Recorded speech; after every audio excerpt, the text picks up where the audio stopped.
Bonjour et bienvenue sur le podcast New Woman Boss. Je suis Fatima et je vous invite chaque semaine à découvrir le portrait d'une femme entrepreneur. L'objectif, mettre en lumière des rôles modèles de femmes et parler business, stratégie produit et digitale afin de vous faire bénéficier de leurs conseils et vous aider à avancer dans votre projet. Le but, vous inspirer, vous motiver et vous donner des idées pour votre business. Et en plus de recevoir chaque semaine une invitée pour parler business, je vous invite à progresser, à apprendre avec une experte dans son domaine qui viendra sur plusieurs épisodes hors série apporter son expertise. Les expertes sont donc des épisodes plus courts pour que vous ayez le temps d'écouter, d'apprendre et de mettre en pratique. Pour cette nouvelle série d'épisodes, je suis heureuse d'accueillir l'experte Siam Lo, Community Builder. Siam a créé sa propre communauté sur le sujet de vivre en habitat participatif, il y a maintenant 2 ans, et a réussi à créer une belle communauté de plus de 13 000 membres sur Facebook. Dans les 4 prochains épisodes, nous allons parler dans un premier temps de l'importance de créer une communauté, dans le second épisode comment la créer et l'animer, dans le troisième nous verrons comment la monétiser, et enfin, dans le dernier, comment la faire passer à l'étape suivante, comment la scaler. Dans ce premier épisode, Siam nous explique ce qu'est la base de la communauté, à ne pas confondre avec la construction d'une audience qui est portée, elle, par un community manager. Dans cet épisode, elle nous explique et nous donne des exemples de communautés qui fonctionnent. Elle revient sur les points négatifs de la construction d'une communauté, mais aussi sur les avantages sur le long terme, car une communauté, lorsqu'elle est bien construite, peut être très puissante, notamment pour son business. Siam nous donne aussi les 4 piliers pour commencer à créer sa communauté et un exercice concret à mettre tout de suite en pratique. Avant de laisser place à Siam, merci de bien vouloir prendre 1 minute pour noter et commenter le podcast sur Apple Podcast ou sur votre plateforme préférée. Cela m'aide énormément. Je vous souhaite une très belle écoute et maintenant place à Siam.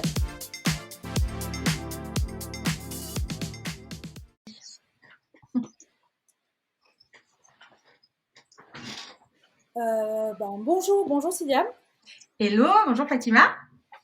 Merci d'être là pour cette série qu'on va commencer, donc sur la communauté. Donc l'objectif sur les 4 prochains épisodes, c'est de savoir comment on crée une communauté, comment on l'anime, comment on peut la monétiser, et puis enfin, comment on passe à l'échelle supérieure avec sa communauté. Et du coup, c'est pour ça que je t'ai invitée dans mes épisodes les expertes, parce que tu l'es sur la partie communauté. Donc, je te laisse pour ce premier épisode nous expliquer ce qu'est une communauté. Ok, alors déjà, on va parler de community design ou de community building. Ça, c'est important de bien l'avoir en tête. Moi, je ne fais pas du tout de ce qu'on appelle le community management en France. Donc, le community management, qui est en fait le social media management, la constitution d'audience sur Instagram, par exemple. Ça, c'est pas du tout le sujet. Je n'apprends pas aux gens à devenir des influenceurs, en gros. Hein. Donc ça, c'est vraiment le petit disclaimer. Le deuxième, c'est que là, on va parler de développer sa communauté et notamment dans un cadre d'entrepreneuriat. Ok, donc on va commencer. Je ne sais pas si tu as déjà des questions, toi, au démarrage, ou est-ce que tu veux que je commence directement? Non, tu peux y aller. Super. Alors, du coup, déjà, ce qu'il faut se dire, c'est qu'en fait, une communauté, ça ne se décrète pas. On ne se dit pas un matin, je me lève, je suis entrepreneur dans tel domaine et je vais créer une communauté et puis voilà, ça va marcher tout de suite. C'est vraiment important de se dire que la communauté, elle va se créer en fonction des membres qui vont la constituer et elle ne se crée pas autour d'une personne, même si, par exemple, moi, je dis, bah tiens, je vais créer une communauté parce que j'ai envie de développer un sujet particulier. Donc, en l'occurrence, moi, j'ai développé ma communauté autour du sujet de vivre autrement, vivre en habitat participatif. J'ai créé un groupe parce que j'ai rencontré un problème et j'ai créé une entreprise aussi parce que j'ai rencontré ce même problème. Mais quand j'ai commencé à créer ce groupe, cette communauté, bah, ça pouvait ne pas marcher. Donc, c'est important de se dire que le truc, c'est que les gens ne se regroupent pas autour de la personne de Siam, sinon ça s'appelle du gourou, hein, ça s'appelle une secte. Là, on parle vraiment de communauté où les gens vont interagir, les membres vont interagir les uns avec les autres, vont s'engager, vont contribuer et apporter des choses, on va dire, concrètes pour le collectif. Donc ça, c'est important de bien se le dire. Et donc, j'ai une image qu'on donne souvent quand on parle de community building, qui est on n'est pas en train de créer quelque chose où en fait il y a tous les membres dans une salle et moi je suis sur scène et je donne des informations aux membres. Ça, c'est du Instagram, c'est de l'influence. Dans la communauté, on est tous ensemble dans la pièce. Moi, je fais office d'animateur ou d'animatrice de communauté en l'occurrence, et les membres vont pouvoir interagir, et puis certains vont peut-être prendre un peu plus de place que d'autres à un moment donné, et peut-être même plus de place que moi. Et c'est ça qu'on cherche à faire quand on fait de la communauté, du community building. Et je vous expliquerai après pourquoi. Donc ça, c'est important de se le dire. Ensuite, la communauté, elle existe pour servir des intérêts individuels des membres. Je vous donnerai un petit exercice à la fin justement sur ce sujet-là. Donc il faut bien comprendre pourquoi les membres ont intérêt à participer à cette communauté. Donc ça, c'est vraiment, on va dire, voilà, la base. La deuxième base commune des communautés, c'est de se dire qu'on partage une vision. On va être dans une vision commune. Et c'est pour ça que souvent, je dis, si tu veux créer un mouvement, crée une communauté. Parce qu'on va vraiment ensemble dans quelque chose d'une raison d'être commune. Donc, par exemple, moi, quand j'ai créé ma communauté sur l'habitat participatif, donc c'était il y a maintenant, je ne sais plus le temps, ça passe trop vite. Ça doit faire 2-3 ans que j'ai créé ma communauté. Enfin, la boîte que j'ai créée, ça fait 4 ans, mais ouais, 2-3 ans, 2 ans, je pense. Et en fait, l'habitat participatif, c'était pas très connu. Bon, ça l'est pas encore beaucoup, mais c'était pas très, très connu, notamment dans le milieu professionnel de l'immobilier. Et j'avais besoin de montrer qu'en France, il y avait un mouvement habitat participatif. Il y avait des gens qui avaient envie de vivre de cette manière-là. Et donc, pour pouvoir prouver donc, aux professionnels, aux élus, etc., qui sont en fait soit mes clients, soit des prescripteurs, eh bien, il fallait créer cette communauté. Donc ça, c'était vraiment le premier point.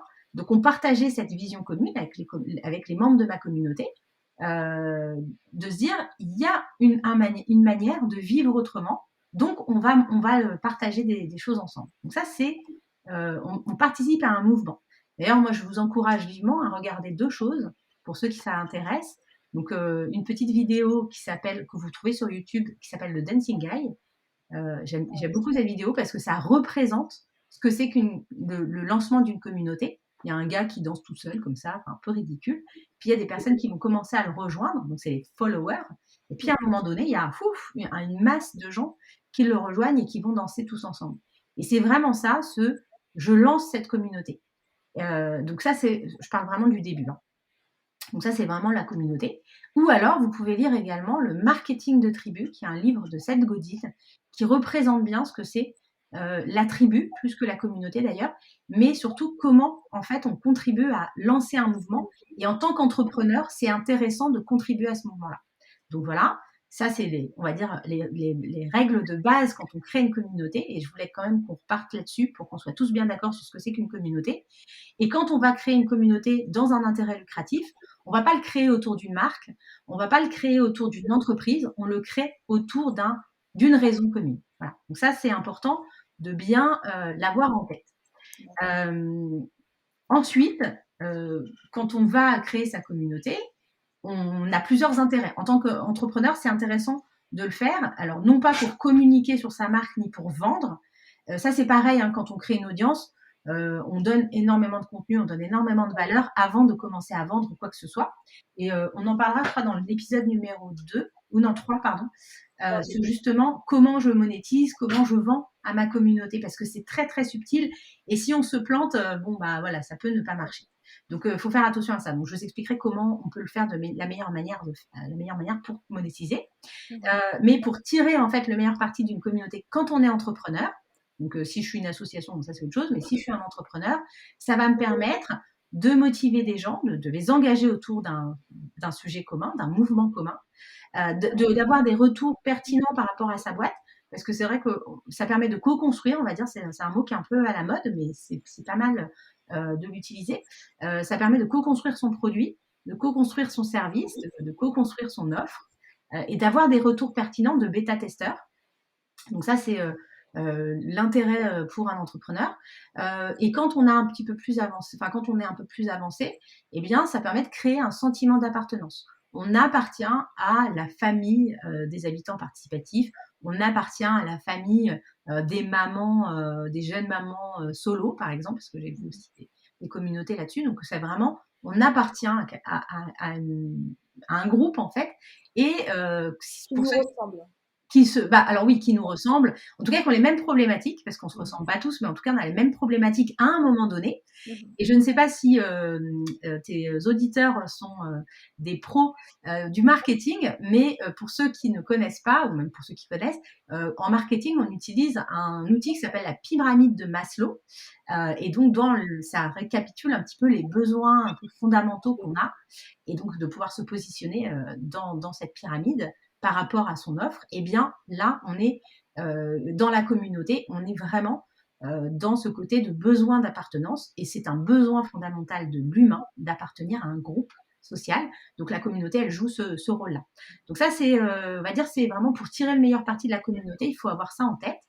Par contre, et ça c'est un peu on va dire le pendant de ça, ça veut dire que moi, en tant qu'animatrice de communauté, ou constructrice, je sais plus, le féminin. On essaye de féminiser, mais c'est pas évident. Donc, voilà, je construis une communauté. Eh bien, moi, je suis là pour animer le groupe, pour donner vraiment cette espèce d'élan. Donc, je suis le fameux dancing guy, et ceux qui souhaitent créer des communautés sont ces fameux dancing guys qui sont là un peu ridicules au début, en train de danser tout seul, mais aussi pour amener les gens à rejoindre cette cause, la cause.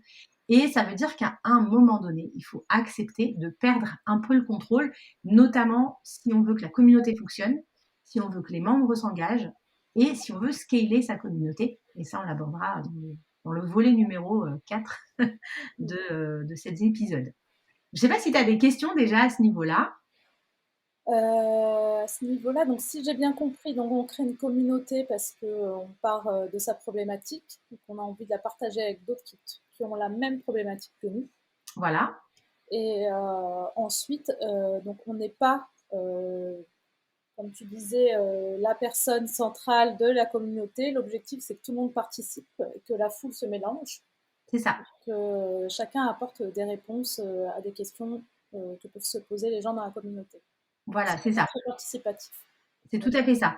C'est vrai que dans l'entrepreneuriat, on a eu beaucoup de mouvements qui sont tout à fait valables, hein. En fait, l'un n'empêche pas l'autre, hein, c'est ça qu'il faut se dire. Mais où on te disait, voilà, à l'image de Steve Jobs, tu dois créer un mythe autour de toi, tu dois incarner ta marque en tant qu'entrepreneur. Limite ce côté un peu gourou Oui, qu'on a vu, hein, avec des Oussama Ammar, par exemple, de The Family. mais là, c'est pas ça. Personnellement, que j'adore, hein. Enfin voilà, je le trouve vraiment très bien. Mais là, c'est pas du tout, on n'est pas dans cette logique-là.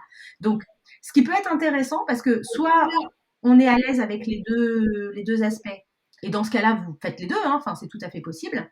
Mais moi, je rencontre aussi beaucoup de personnes, alors notamment des femmes, qui ont beaucoup de difficultés justement à se mettre en avant, à être dans l'image, etc., ou en tout cas à incarner ce fameux gourou, ce fameux Steve Jobs. Et bien là, en fait, c'est vachement bien, parce que du coup, le sujet de la communauté, et c'est pour ça que les femmes sont beaucoup plus, en tout cas, ont beaucoup plus d'appétence à la création de communauté, de se dire, bah voilà, moi, je ne suis pas là pour me mettre en avant, je suis là pour créer ce mouvement-là. De fait, on est quand même identifié, hein. Moi, j'administre le groupe, j'anime, je mets en connexion les gens. Bah, les gens, ils m'ont identifié comme étant un pilier de la communauté. Donc, évidemment, ça sert, et ça, on en reparlera après. Mais il n'y a pas besoin de toujours se mettre en avant, d'avoir son image, etc. Même si montrer sa tête, c'est quand même important. Mais du coup, quand on est moins à l'aise avec ce côté gourou, le développement de communauté, ça peut être une bonne manière de continuer à faire son business tout en étant plus aligné avec qui on est. Ça prend du temps de créer sa communauté. Alors, c'est très long. Je suis pas du tout là, je vends pas le truc, hein, mais c'est hyper long. Ça demande, et alors je te donne tous les points négatifs, hein, mais c'est hyper long, ça demande énormément d'engagement. Moi, je suis quelqu'un, alors ça correspond à qui je suis, parce que moi, Oui, je suis une fourmi. Des fois, je me dis, ah, j'aimerais bien que ce soit plus facile, voilà. Mais non, non, non, c'est moi, j'ai besoin voilà, de travailler. Je suis vraiment une fourmi. Et ben du coup, ça correspond bien à qui je suis. Donc ça oui. prend du temps. Ouais, ça prend du temps. Il faut vraiment être présent. Il faut. Après, ça dépend ce qu'on appelle du temps, hein, mais Il ça. faut donner beaucoup au départ, donc beaucoup de Ouais, contenu, beaucoup de choses, beaucoup de soi, même si au départ il n'y a pas beaucoup de monde ou ça a du mal à se rassembler, petit à petit, au fur et à mesure, ça va se faire, mais ça va prendre du temps, quoi. Donc ça, il c'est faut le ça. savoir et il ne Ouais. faut pas être impatiente. C'est ça. Mais après, c'est comme construire une audience sur Instagram, hein. C'est quand même Oui, assez long, hein. ouais. Après, bon, des fois, par exemple, sur LinkedIn, tu peux faire un post qui va avoir plein de vues et du coup, tu peux avoir beaucoup d'audience. Il y a des réseaux comme ça où tu peux le faire. D'ailleurs, c'est pour ça qu'on parlera des groupes Facebook, parce que sur les groupes Facebook, tu as la possibilité d'exploser plus rapidement si tu le fais bien. Donc voilà. Mais c'est vrai que la communauté, c'est quelque chose qui en fait, c'est vraiment, tu poses tes fondations. Donc, tu vas mettre du temps. C'est comme le référencement naturel, hein, le Ouais, SEO, ça met du temps, ça etc. prend du temps. C'est pareil. Sauf que l'avantage, c'est qu'une fois que tu as mis en place ta communauté, tu peux faire de l'acquisition en organique. Donc, tu es moins dépendante des plateformes, des réseaux sociaux, de la publicité. Ça te coûte aussi moins cher. Enfin, ça te coûte moins cher. En temps, au début, ça te coûte du temps. Ouais. Mais moi, maintenant, par exemple, aujourd'hui, j'ai une communauté qui tourne bien sans que j'ai besoin de trop y passer du temps. J'y passe quand même un peu de temps parce que les gens ont besoin d'animation. Mais je suis plus toute seule à le faire déjà, j'ai des ambassadeurs. Et puis, surtout, voilà, ça tourne. Les membres sont engagés, se connaissent, se connectent. Et donc, du coup, j'ai moins besoin de passer du temps. Mais par contre, au début, ouais, c'est assez long. Et puis, alors, il y a quand même un avantage assez important à construire une communauté. Moi, par exemple, c'était obligatoire, hein, je faisais du B2B2C.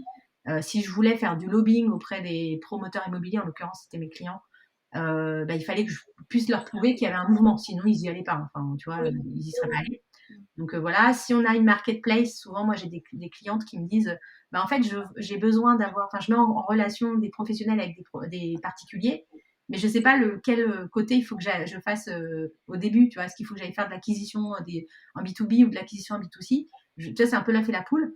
Du coup, le fait d'avoir une communauté, ça permet quand même d'aller plus vite là-dessus.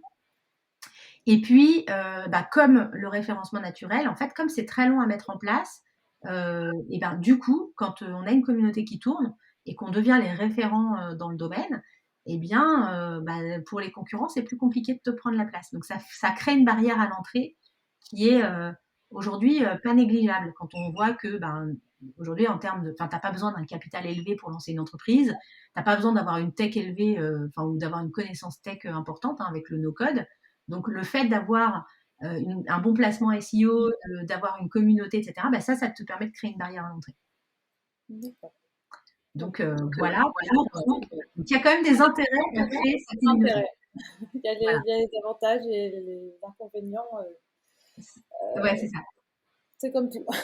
Ouais, non, mais c'est comme tout, hein. Après, voilà, c'est pour ça alors je donnerai des petites questions à la fin justement pour voir, mais c'est important quand on se dit, moi j'ai envie de développer ma communauté, c'est de bien se poser les questions sur est-ce que vraiment c'est intéressant. Alors moi j'ai un biais, hein. Forcément je vais dire il faut le faire parce que en fait comme ça prend du temps, c'est vrai que plus tu repousses le moment où tu vas créer ta communauté, et plus tu perds du temps et plus quelqu'un va pouvoir te passer devant. Donc, c'est bien de le commencer tôt, même si on se dit, bon, c'est pas ma priorité, je vais faire d'autres choses, mais je commence quand même à alimenter. Et puis, à un moment donné, ça peut décoller assez rapidement. Moi, je l'ai vu, hein, parce que quand j'ai lancé ma communauté, au début, je m'étais dit, je fais ça doucement. J'ai d'autres priorités, notamment les partenariats, parce que c'était vraiment ça qui m'apportait du business. Et j'ai commencé la communauté en me disant, enfin, toi, je me suis dit, dans ma vision des choses, c'était important de le faire. Par contre, j'avais pas forcément mis la priorité dessus. Bon, il se trouve que le confinement number one est arrivé et que là, j'avais plus que ça à faire et donc ça a explosé à ce moment-là parce que j'avais du temps. Mais c'est vrai que si j'avais commencé ne serait-ce que 6 mois plus tard, du coup, voilà, ça aurait été plus long. Et notamment sur le premier confinement, j'ai pu quand même pivoter un peu dans mon activité grâce à ma communauté et sinon j'aurais pas pu vendre enfin j'aurais pas eu d'activité. Tu n'aurais pas pu la monétiser. Pardon? Tu n'aurais pas pu la monétiser. Oui, voilà, bah, j'aurais pas, enfin, oui, j'aurais pas pu, j'aurais été obligée de commencer du départ. Donc, c'était pas plus mal, en fait. Donc, voilà. Alors après, en termes de communauté, moi, j'ai un petit outil de diagnostic, justement, qui permet de diagnostiquer sa communauté, ses réseaux, enfin, est-ce que je passe mon audience en communauté, etc. Bon, là, je vais pas le détailler ici, je vais vous donner on va dire les 4 piliers. Mais cet outil que moi j'ai créé, du coup, il me permet vraiment de me poser les bonnes questions, de mettre en place le plan d'action. Et dans les 4 piliers, alors il y en a, en vrai, il y a un 5e, mais qui est après, on va dire. Donc ça, c'est la session 4, on en reparlera. Mais on va dire les 4 piliers, c'est de créer une identité. On a vraiment cette identité très forte de la communauté, alors qui est souvent créée au démarrage par le concepteur de la communauté. Donc là, moi, c'est vrai que j'ai designé plusieurs communautés. La mienne, c'est moi c'est moi qui ai créé l'identité. Pour les autres, c'est les entrepreneurs que j'ai accompagnés. Mais je vais donner une image. Alors, je sais pas si tout le monde connaît, mais en tout cas, je pense que vous en avez déjà entendu parler de Jul, qui est un rappeur. Alors, je sais pas si on peut dire que c'est du rap. Je suis pas assez connaisseuse pour ça, mais voilà, qui a créé cette identité avec ce signe de rassemblement, Joule. Et quand on voit des vidéos ou des photos d'adolescents faisant ce signe-là, bon, alors les vieux, on ne sait pas toujours ce que c'est, mais en tout cas, entre eux, ils se reconnaissent. On a PNL aussi dans le domaine musical qui a créé aussi une identité très forte autour de ça et qui permet de lancer cette communauté. Alors voilà, j'ai ces 2 exemples-là. Après, vous en avez d'autres, hein, mais voilà, je vais donner ces exemples-là parce que ça permet vraiment de créer une identité. Donc, on est vraiment d'abord dans je crée cette identité, cette raison d'être, les valeurs aussi. Tu vois, alors pour revenir sur Jul, je le prends lui parce que j'ai vu des choses dernièrement et j'ai trouvé qu'il avait hacké l'industrie musicale de manière hallucinante grâce à la communauté. Il est arrivé à un gros événement il n'y a pas très longtemps. Le gars, il est arrivé en Twingo. Alors, un Twingo recouverte de son logo, etc. Mais j'imagine qu'il a dû gagner des millions d'euros, qu'il doit avoir pas mal d'argent, mais il est resté sur cette identité du gars proche du peuple, un peu populaire, qui roule en Twingo, tu vois. Et c'est vraiment un truc qui est vraiment qui tranche par rapport aux autres rappeurs qui ont des identités très bling bling, tu vois. Bling bling, ouais. Voilà. Et donc là, lui, il rassemble la communauté autour de cette identité. Et alors, pour le coup, il l'incarne. Donc, on est entre la communauté et le gourou, hein, clairement. Et pour le coup, il l'incarne. Et quand alors moi, tu vois, j'ai vu ça, je crois que c'est sur TikTok. Il arrive en Twingo. Je me suis dit, mais il est fort, le mec, hein, quand même. Donc voilà, n'hésitez pas aussi à se dire, OK, dans mon industrie, voilà, donc dans le rap, il faut être bling bling, les filles en bikini et puis l'argent qui coule à flot. Et lui, en fait, il a un peu plus tranché. Alors, je connais pas assez bien pour dire, je connais pas ses clips et tout, mais voilà, d'avoir une identité assez forte. En plus, très ancrée localement, puisque Marseille. Et donc, il y a vraiment ce côté, voilà. Donc, prenez exemple sur Jul. Restez proche. Le truc improbable. Donc voilà. Mais globalement, tout ce qui s'adresse aux adolescents sont assez bons en termes de communauté. Parce que les adolescents, pour le coup, ont besoin de ça, ont besoin d'appartenir à un groupe qui, en plus, tranche avec le groupe de leurs parents, etc. Donc, n'hésitez pas à regarder ce que font les marques qui s'adressent aux adolescents et qui fonctionnent. Donc voilà, ça c'était le premier pilier. Le deuxième pilier, c'est qu'on vient dans une communauté pour apprendre quelque chose. Alors apprendre, ça ne veut pas forcément dire une formation, hein, mais je participe à une communauté parce que j'ai besoin de grandir sur un sujet, j'ai besoin de ce que je disais juste avant, hein, de marquer une rupture par rapport à une industrie ou à quelque chose qui existe déjà dans le domaine, et j'ai besoin d'aller apprendre et grandir autour d'un projet de vie, par exemple. Donc, en l'occurrence, dans l'habitat participatif, ça reste de l'immobilier. Les gens sont là parce qu'ils ont envie de comprendre leur habitat, ils ont envie d'apprendre à connaître leurs voisins, et puis ils ont envie d'apprendre à vivre d'une autre manière, pas individualiste, etc. Donc, ils viennent prendre quelque chose de spécifique qui est réapprendre à vivre ensemble. Et ça, c'est important dans sa communauté de réfléchir et d'essayer de remettre de raccrocher les wagons à partir de ça. Donc, on raccroche les wagons par rapport aux intérêts individuels des membres. Ça, c'est le deuxième pilier. Le troisième pilier, c'est la connexion.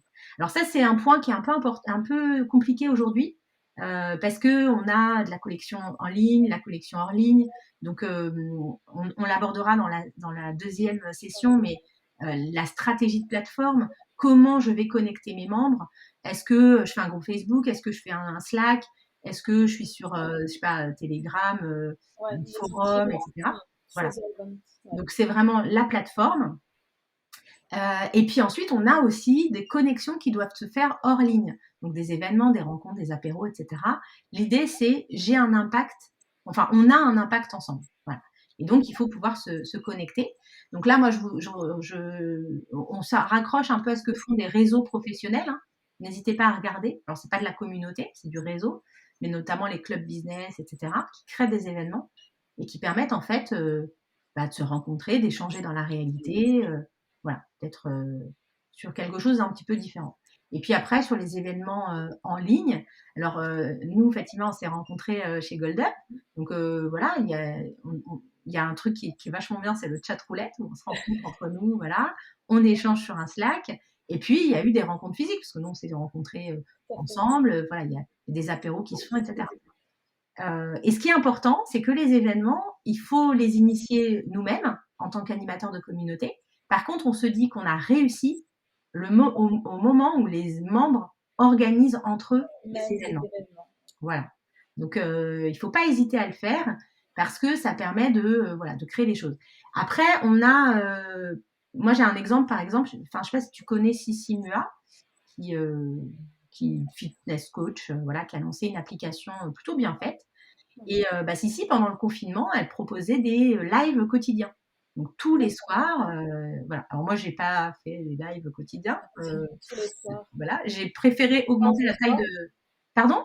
Tous les soirs, séance de sport, non? Ouais, elle faisait une séance de sport tous les soirs. Non, moi, je me suis dit que j'allais augmenter la taille de mes pantalons plutôt. C'était plus intéressant pour moi que de faire un live tous les soirs. Ça aurait été peut-être plus intéressant, effectivement. Mais voilà, qui était vraiment, on est en ligne, c'est le confinement, on peut pas se rencontrer. Elle vient, alors elle avait une audience, hein, évidemment, c'était plus facile, voilà, qui était déjà présente. Mais pour créer ce sentiment d'engagement, eh bien, voilà, les lives, le fait d'être ensemble tous les soirs à faire quelque chose en même temps, ça marche bien. On a Petit Bambou qui a une application, tu sais, pour méditer. Pour la méditation. Voilà. Eh bien, sur l'application, tu peux voir combien il y a de personnes qui méditent en même temps que toi. Ah oui, d'accord. Voilà. Donc, c'est des petites choses toutes bêtes, mais qui permettent de se sentir appartenir. Rassemblés autour de la même chose. Voilà, c'est ça. Et puis, le quatrième pilier, c'est la valorisation. Je fais partie d'une communauté. Alors, tous les membres ne le recherchent pas, mais quand même, j'ai une reconnaissance sociale à appartenir à cette communauté. Et donc, ça rejoint un peu l'identité, hein, d'ailleurs, mais qui est de se dire comment je valorise mes membres. Soit en les mettant en avant régulièrement, voilà, via des portraits, soit par exemple en les connectant entre eux, tu vois, ça c'est de la valorisation, soit en créant un programme ambassadeur, on l'abordera dans la quatrième session. Et voilà, comment je valorise mes membres, comment je montre un petit peu la qualité, on va dire, de ma communauté avec les membres qui sont là. Donc voilà, alors, tout le monde ne recherche pas cette valorisation, attention, hein, mais c'est bien d'avoir en tête que il faut valoriser sa communauté, il faut valoriser ses membres. Okay. Très bien. Merci beaucoup, Siam. Eh ben, écoute, je t'en prie. Alors, j'avais des petites questions, exercices à poser à la fin. Exactement. Donc, si tu as des exercices à donner donc, pour nos auditrices qui écoutent, donc, comme ça, d'ici la semaine prochaine, donc, elles ont le temps de le faire. Du coup, je te laisse nous donner les exercices. Ouais, alors du coup, moi, je vais vous poser donc à travailler. C'est vraiment 4 questions. Enfin, non, 3 questions, on va dire, parce que sinon, ça va faire beaucoup. Mais donc, 3 questions, c'est de se dire quels sont les enjeux stratégiques de votre organisation, de votre entreprise? Pourquoi vous devez créer une communauté? Donc ça, c'est important de bien se poser la question parce que sinon, vous risquez de partir dans tous les sens. Et puis surtout, vous risquez de passer du temps sur quelque chose qui n'a pas forcément d'intérêt pour votre entreprise. Donc, posez-vous cette question-là. Posez-vous la question de comment la communauté peut répondre à ces enjeux. Est-ce que vraiment vous avez besoin de créer une communauté? Peut-être que vous avez besoin juste de travailler sur votre audience sur Instagram. Peut-être que vous avez besoin de créer un réseau plus qu'une communauté. Donc voilà, la deuxième question, c'est ça. Comment la communauté répond ou pourrait répondre à ces enjeux-là? Et la troisième question, donc ça va être en lien avec vos personas, c'est quel est l'intérêt personnel des membres à rejoindre votre communauté? Quel serait l'intérêt personnel? Donc posez-vous la question et moi je vous encourage à utiliser du coup l'outil persona. Ok, très bien. Donc, merci pour cet exercice. Donc, et puis, du coup, on se donne rendez-vous la semaine prochaine, cette fois-ci pour voir comment on anime sa communauté. Donc, une fois qu'on est OK sur le pourquoi on veut lancer la communauté et sur quelles problématiques on répond, donc il faut l'animer au quotidien et c'est là que tu vas nous répondre sur ces questionnements. C'est ça, comment développer, animer, faire grandir sa communauté, avec la stratégie de plateforme notamment. Très bien. Merci beaucoup, Siam. Eh ben, merci à toi. Et on se dit du coup la semaine prochaine. À la semaine prochaine. Merci. Alors, ne coupe pas. Et voilà, nous sommes arrivés à la fin de ce premier épisode sur une série de comment réussir à bâtir une communauté solide. J'espère que ce format vous plaît. Si c'est le cas, n'hésitez pas à venir échanger avec moi sur mon compte LinkedIn Fatima Haït Ben Moussa ou sur mon compte Instagram à New Woman Boss. Je vous donne rendez-vous la semaine prochaine avec Siam pour parler de la création et l'animation d'une communauté. Dans ce premier épisode, nous avons donc vu pourquoi il est important de créer une communauté, avec les avantages et les inconvénients. Et la semaine prochaine, je vous donne rendez-vous avec Siam pour parler de comment on la crée et comment on anime sa communauté. À la semaine prochaine!